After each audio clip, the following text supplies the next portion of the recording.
All right, well, we're going to move on to our board solicitor report. Michelle? Oh, actually, I'm so sorry. It's Dr. Dewan, but I don't think you have anything anyway. I don't, thank you. No action items and no information items. It's just passed on over me. That's fine. I have one action item for tonight. It's an approval of a settlement agreement between Family A and the school district. So I'm looking for a motion for approval of action item 10.1. So moved. Second. A motion's been made and seconded. Are there any comments or questions? All right, seeing none, all those in favor? Aye. Anyone opposed? Motion passes. Thank you, Michelle. We'll move on now to our board secretary report. Wade, There's no report tonight. board treasurer report. There's no report tonight. Thank you. Oh, actually, I think you have approval of minutes, right? Under the secretary Uh-oh. report. I'm sorry, it's a new format. I know it's throwing me off as well. I have been told that we are approving minutes tonight. Sorry about that. I would request approval of action items 11, 1, and 2, which are the May 30th work session meeting minutes and the June 5th regular public board meeting minutes. And thank you and sorry. So moved. A motion's been made and seconded. Are there any comments or questions? All right, seeing that none, all in favor? Aye. Anyone opposed? All right, motion passes. Thank you. Human resources report, Jim. Okay, if you think the board secretary messed things up with regard to his report, wait till the superintendent does the human resources report. So tonight we have no less than, I believe, 10 items in total, which I'll go over in a second. Most of which are involve 13.1 through 13.10. Summer hiring events. The first one is the standard approval of retirements, resignations, appointments. On the deletion side, I would like to highlight, I mean, everyone we lose for either retirement or resignation is important. But we have people on here who are senior district leadership, most notably John McGowan, who's Director of Technology, and Tim Matthews, the Assistant Business Administrator, and Paula Venecia, who's the principal of Stony Creek. So with that turnover comes the need to really pay attention to recruiting and retaining. And we have 2 recruits tonight, which we're thrilled about. And then we have some more work to do on the retaining front. Appointments, we have, as you can see, the normal list of teachers. And this is, by the way, only part of the summer effort. These are the ones we know of now, but there will be more coming in August, and those are just ratified. Change of status or salary.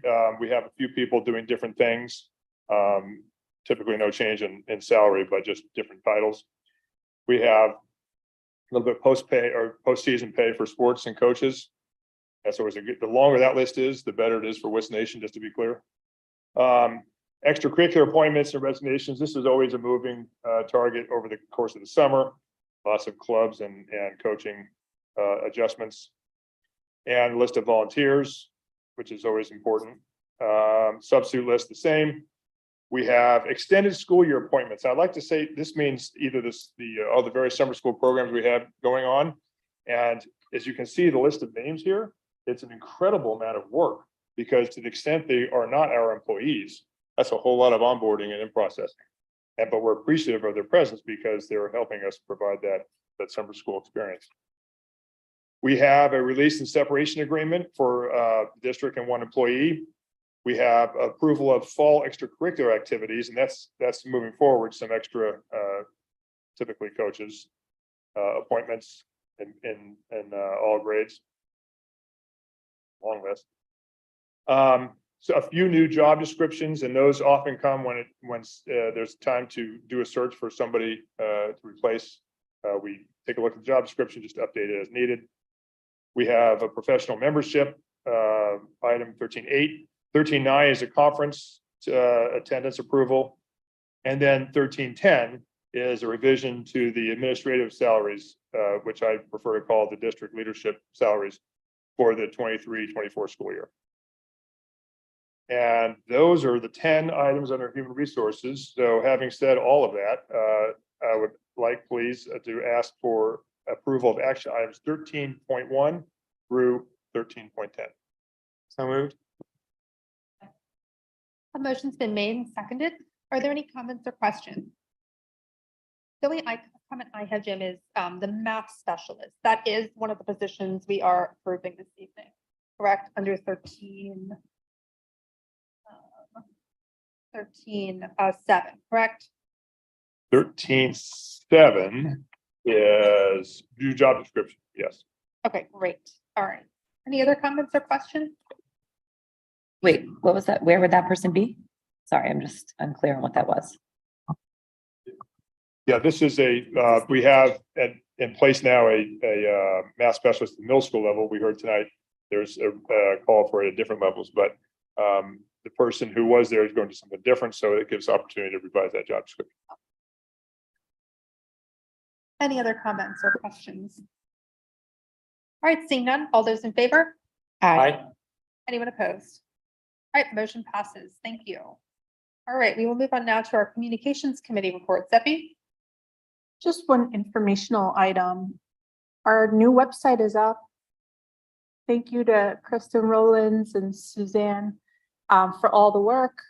They're still probably perusing some of the pages to make sure it's all running well, but it looks really good.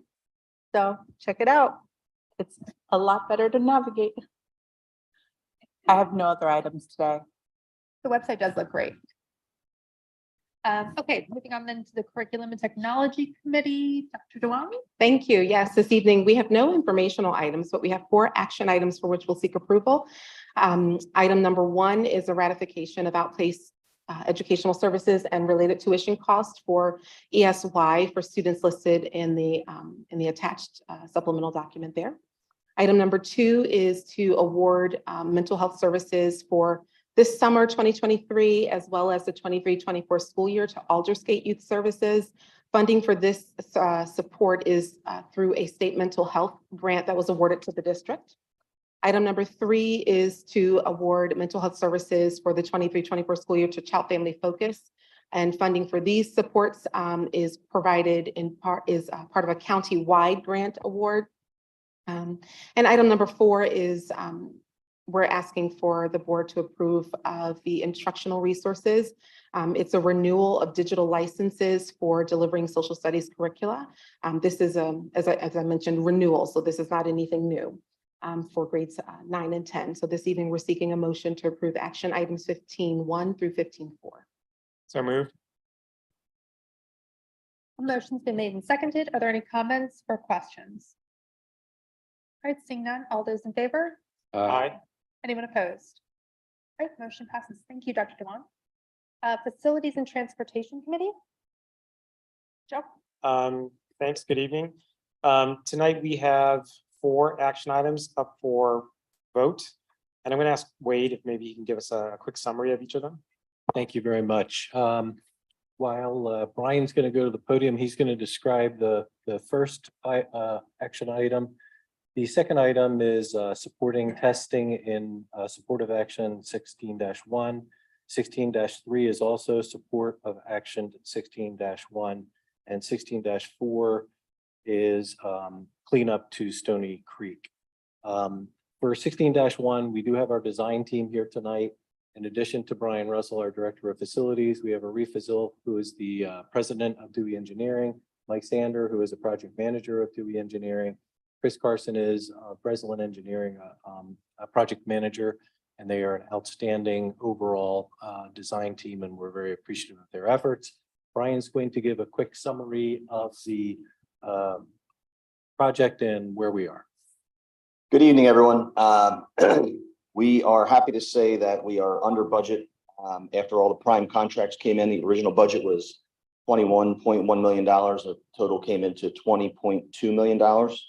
The low bids for this project included 3 extra classrooms in the back that have been discussed as an alternate. Several board members had voiced concerns that we needed extra classroom space, so they will be included in this project. We've selected the alternates that are in line with the Stony Creek project, meaning standardization for classroom flooring to low maintenance, highly resilient floor finish, or flooring tile, sorry. Standardized kitchen flooring for ease of care with our food service group, and maintain a terrazzo floors in the hallways as we did at Stony Creek. Also included is standardizing the roof to align with our, all of our schools, the roofing style, along with a 20-year warranty. We're not recommending the conversion of the existing gym space at this time for a few reasons. Number one is we're getting the 3 extra classrooms in the back, so we don't need the extra room right now. We believe it's positive to have the additional large space in Bluebell, in addition to the multi-purpose room being built, to have some more space area for the school for other activities.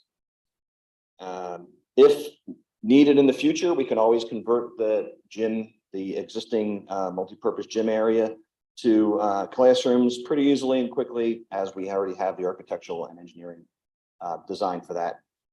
The project overview, as we're aware, is going to start in October of 2023 and ending in the summer of 2025, including a bus lot expansion, a new parking lot in the rear, the addition of the new classrooms, cafeteria, and multi-purpose space, and the renovation of the front of the parking area.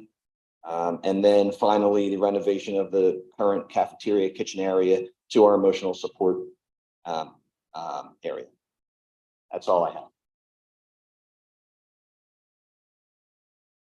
All right. Thank you, Wade and Brian. So with that being said, for this evening, I'm seeking a motion for approval of action items 16.1 through 16.4. Second. A motion's been made and seconded. Are there comments or questions? Can I just ask quickly, I'm fine with not converting. First of all, I'm glad we're adding those 3 classrooms in the back. I think the demographers have been underestimating our district for years, so we just need to be ready for that. How many classrooms could we quickly add into the multipurpose room that currently exists? Likely 3, and the if we could go back to that design. The design allows for the upper 3 classrooms on the left-hand side. They could be converted into classrooms as well if we needed to. Frankly, I'm hopeful we don't need to, but they could be. Okay, thank you. Wade, I have a question. So if we're not changing that area right now, the current gym space, is it possible that we'll be able to open up more spots for like YMCA before or aftercare? I know there's always a limitation based on the number of, how much room we have. So is that something we could utilize that space for? Sounds like a great idea. Yep. We certainly can talk to them about adding staffing and providing that. Great. And then I know this is not really related to this, but I've spoken to you before about other upgrades to the building, like the bathrooms having pink tile and some of the other outdated features of the school. Are we looking into possibly upgrading some of these features? So we'll probably, it's not part of this project, and we're always looking. Brian actually was the one who did the research and coming forward with some ideas as to how to do it. They're not currently being developed. I think probably this is going to give us a handful of stuff going on at Bluebell right now, but shortly thereafter, I'm sure we can. Okay, great. And as far as the conservation district, we're past all of those approval phases with them? We're still working through the conservation. The second technical review was received and resubmitted, I think, last Thursday. So we're hopeful that we'll receive that soon. Okay, so we don't at this point see any further delay in the project because of that? We are very hopeful that we will receive an approval shortly, but we do not control that ball. Okay. All right, thank you. Anyone else? All right. Then all those in, we have the motion, yes. So all those in favor? Aye. Anyone opposed? All right, motion passes. Thank you very much. Thank you, Wade. And thank you, team. All right, we'll move on now to our finance committee report. Thanks, Amy. Finance Committee has no informational items or action items tonight. Thanks. Thanks, David. All right, policy committee report, Marshall. Thank you, Amy. I know that our 2 new principals came here on the strength of our policy committee, number 1. And they stayed for the meeting in order to hear the policy committee meeting. Sadly, we have no informational or other items this evening. So I invite you to come to the next meeting so that you really can get the full sense of what we're all about. That being said, thank you. Have a good night, everybody. Thanks, Marshall. All right, racial equity oversight committee report, Paul. Thanks, Amy. We have no items this evening, no report. Thank you. All right, thanks, Paul. Health, Wellness and Safety Committee. I know what you're dying to ask, Rosetta.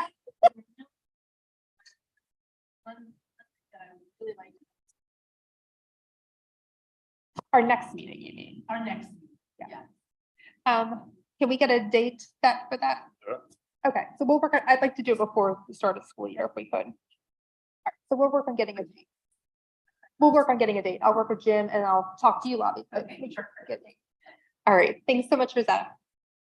All right, so now we are at, right, report of board representatives should be before second public comment period, right? I think Yes. they're reversed on our agenda. Yep. Yeah. Okay, so extracurricular committee, Marshall? I have nothing to report tonight. I will have a more comprehensive report at the next meeting. Thank you. MCIU, so Michelle, maybe you can actually share more about this if you know. I know Tina sent something out about it. There is, let me find the right tab. House Bill 1422 having to do with charter schools. They're looking into changing the way they're financed. Have you heard about this? I've heard a little bit about that. Yeah, there's some pending Legislation. application over that. I don't have any too much more specifics about that at this point, but that is something that is Okay. very highly looked at, and a lot of people have wanted for a very long time. Yes, that might be something just to look into is House Bill 1422. I saw a note from the NCAU regarding this week, but I didn't have a chance to read through the whole bill yet. But it does have to do with financing or funding, I should say, of charter schools. So it might be something of interest to board members, and because we have a lot of cyber charters that we pay out to versus brick and mortar. We currently have no brick and mortar and some cyber charters. Our situation is not nearly as dire as other districts. Right.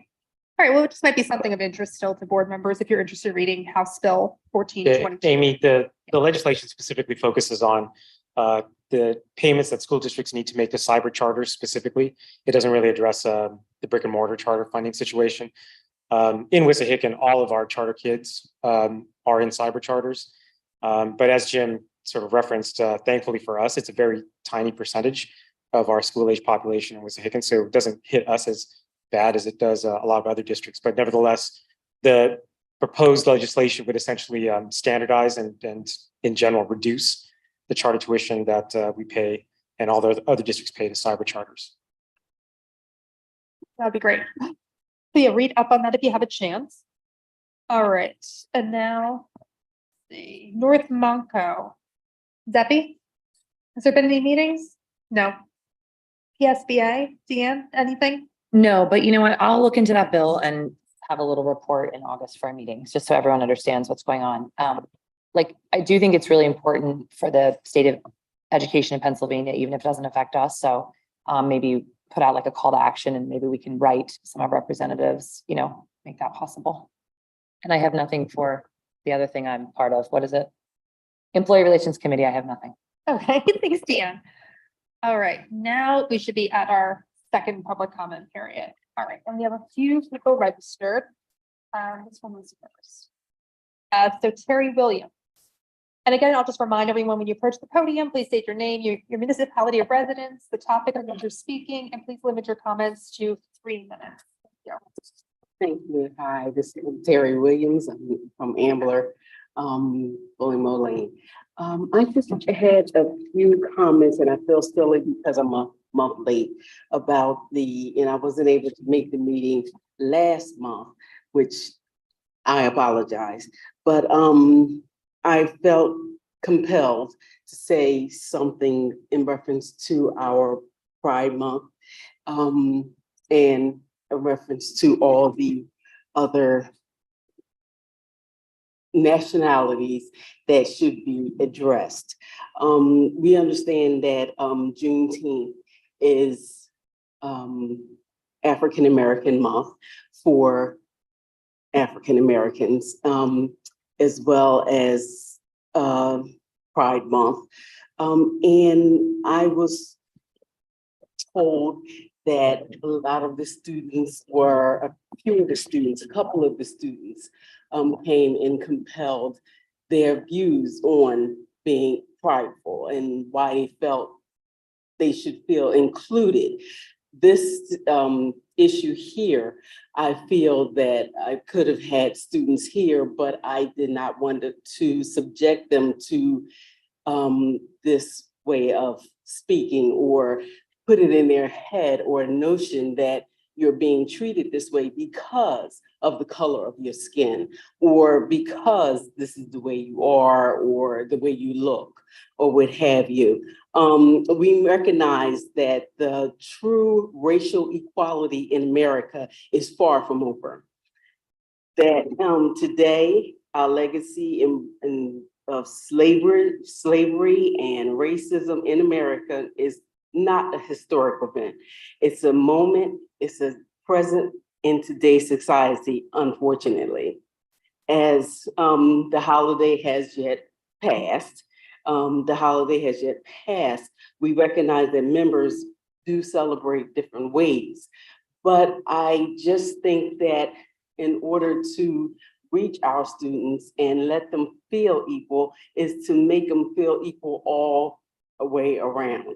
I understand that you wanted to hang a pride flag at the administration building. I understand that one at the middle school, one at the high school, or what have you. These are ages where children are very impressionable. Children are confused. They don't understand what or whom they are at this point in time in life. So for us doing this for them, yes, I have children that grew up and graduated from Wissahickon, and they're grown now. One is to be 36, the oldest, and he still expresses today on different racial slurs, different things that was done to him during the time here at Wissahickon. But I always feel and always taught him and my children as well, and now my grandson, I teach them that charity starts at home. So me as a mother and a grandmother, I always let them know that that's not who you are. It's not what you answer to. It's who you answer to, not what they call you. And Ms. that's what Williams, we have. I'm so sorry. I hate to cut you off. That's tough for you to do. Katie, if we could check that mic then. Very noisy. Sorry. Um, But thank if you you could for just send us listening. an email, Yeah. anything additional you I wanted to emailed share. everyone. One person did answer, and thank you. Thank you. And I'm sorry again to cut you off. All right, now we have another, oh, is there anyone registered online? There's no one on Zoom. Okay, then we will move to our next one, speech settles. I'm sorry if I said that wrong. Hi, my name is Saida Settles. I'm with Payne Township. And today I wanted to discuss a few things. The first thing I wanted to discuss was math support, and in hopes that our children in the kindergarten to 5th grade have some additional math supports put in place, because there are reading supports, but there's no math support. And there's a great number of children that are actually in need of math support. And I just wanted to present, ask for that to be something that we could hope for the upcoming school year, is some additional math supports. In addition, the delays in with the CSCs and the IEPs, I wanted to speak about that in reference to, there's a lot of delay when you're making, proposing claims or letting the school know that your child may need services or they need assistance. You will have, almost the whole school year of 6 weeks, 6 weeks, 6 weeks, 6 weeks, 6 weeks, until basically the whole school year is done and your child may be in need of IEP, which in turn, a lot of the parents didn't have advocates to be able to help them. But for me, I had to actually go the route of an attorney to assist, and I did get the assistance, but that's something that a lot of the parents are feeling like their children are going whole school years without getting the necessary needs, their needs to be met, and then it pushes their child even further behind. And my last concern was a matter of the racial issues in the school. There are racial issues, there are racial slurs, there are things that are being said, and I think that at this level, the kindergarten to 5, at the one school, I've been at different schools, but at the one at Stony there, which the principal is no longer there, but there was just a lack of compassion. At other schools such as Lower Gwinnett, that was not an issue. The principal was very compassionate, actually very concerned and showed a lot of empathy. But at the Stony Creek level, I hope that the new principal that's coming in for the new school year will have that compassion level and have an understanding of the different cultural views, the way people are and how they are, and to be able to identify certain things and be able to notify the parents in a timely fashion when things do come arrive that we feel would be important. Thank you. Thanks, Saida. All right, is there anybody else registered online, Katie? No speakers on Zoom. All right, then we'll move on to board comments. Are there any of my fellow board members with comments this evening? Can I just ask a quick question? Can we just like have a update on, or like a plan or what you would recommend in order to better support our math students at the elementary level? To the board so that we can review and, understand how we can best support our students in math and elementary. Thank you. Any other board comments? All right, well then can I have a motion to adjourn? So moved. Okay, all those in favor? Aye. Anyone opposed? All right, motion, meeting adjourned.